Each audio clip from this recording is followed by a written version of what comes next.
ഷിരൂരിൽ മണ്ണിടിച്ചിലിൽ ഒലിച്ച് ഗംഗാവാലി നദിയിലേക്ക് പതിച്ച ടാങ്കർ ലോറി പൊട്ടിത്തെറിച്ചുവെന്ന വാർത്തകൾ തള്ളി കാർവാർ SP നാരായണ. സ്ഫോടനം ഉണ്ടായിട്ടില്ലെന്നും വ്യാജ വാർത്ത പ്രചരിപ്പിക്കരുതെന്നും അദ്ദേഹം അഭ്യർത്ഥിച്ചു. ഒഴുകിപ്പോയ ടാങ്കറുകൾ പൊട്ടിത്തെറിച്ചില്ല. നദിയിൽ നിന്നും കണ്ടെടുത്ത മൃതദേഹങ്ങളിൽ പൊള്ളലേറ്റ പാടുകളില്ലെന്നും അദ്ദേഹം പറഞ്ഞു. അങ്കോല ദേശീയപാതയിലുണ്ടായ മണ്ണിടിച്ചിലിൽ കാണാതായ അർജുനായുള്ള ഗംഗാവാലി പുഴയിലെ തെരച്ചിൽ എന്തായാലും വൈകിട്ടോടുകൂടി നിർത്തിയിരുന്നു.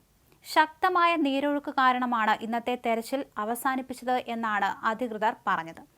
പ്രദേശത്ത് പകൽ ശക്തമായ മഴ പെയ്തിരുന്നു. ഇതിന് പിന്നാലെയാണ് നീരൊഴുക്ക് കൂടിയത്.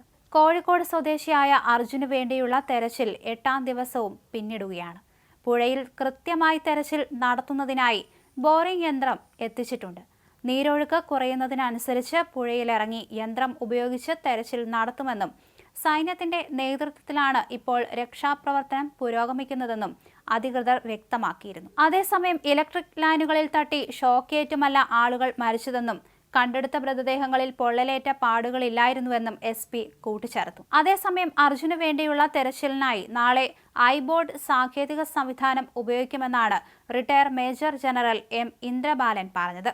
ആകാശത്തുനിന്ന് നിരീക്ഷിച്ച് ചെളിക്കടിയിൽ പൂഴ്ന്നുപോയ വസ്തുക്കളുടെ സിഗ്നലുകൾ കണ്ടെത്തുന്ന ഉപകരണമാണ് ഐബോർഡ്. ഈ ഉപകരണം ഉപയോഗിച്ചായിരിക്കും നാളെ തെരച്ചിൽ നടത്തുകയെന്ന് റിട്ടയർ മേജർ ജനറൽ പറഞ്ഞു. അതേസമയം അർജുനായുള്ള തെരച്ചിൽ നിർത്തിയതായി അധികൃതർ വൈകിട്ടോടുകൂടി അറിയിക്കുകയായിരുന്നു. നദിയിലെ തെരച്ചിലിൽ ഇന്നും ഒന്നും കണ്ടെത്താനായില്ല.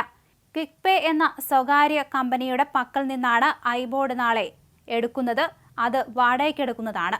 വെള്ളത്തിലും മഞ്ഞിലും പർവ്വതങ്ങളിലും തെരച്ചിൽ നടത്താൻ ഈ ഉപകരണം ഉപയോഗിക്കാമെന്നാണ് കമ്പനി പറയുന്നത്. ഈ ഉപകരണത്തിന്റെ നിരീക്ഷണ പരിധി 2.4 കിലോമീറ്ററാണ്.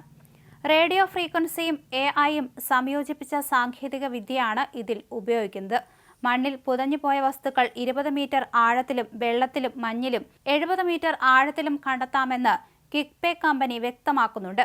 അതിനിടെ അർജുന് വേണ്ടി നല്ല രീതിയിൽ തെരച്ചിൽ നടക്കുന്നുണ്ടെന്ന് അർജുന്റെ സഹോദരി അഞ്ജു പറഞ്ഞു. തെരച്ചിലിൽ തൃപ്തരാണ്. അർജുനെ കിട്ടുന്നവരെ തെരയണം. ഇവിടുന്ന് പോയ സന്നദ്ധ പ്രവർത്തകരോട് നന്ദിയുണ്ട്. ഇപ്പോഴത്തെ രീതിയിൽ തന്നെ തെരച്ചിൽ തുടരണമെന്നും അർജുന്റെ സഹോദരി മാധ്യമങ്ങളോട് പ്രതികരിച്ചു. സാധ്യമായ എല്ലാ യന്ത്രങ്ങളും തെരച്ചിലിന് ഉപയോഗിക്കണമെന്നും രക്ഷാപ്രവർത്തനം ഇതുപോലെ തന്നെ മുന്നോട്ടു പോകണമെന്നും കുടുംബം ആവശ്യപ്പെട്ടു.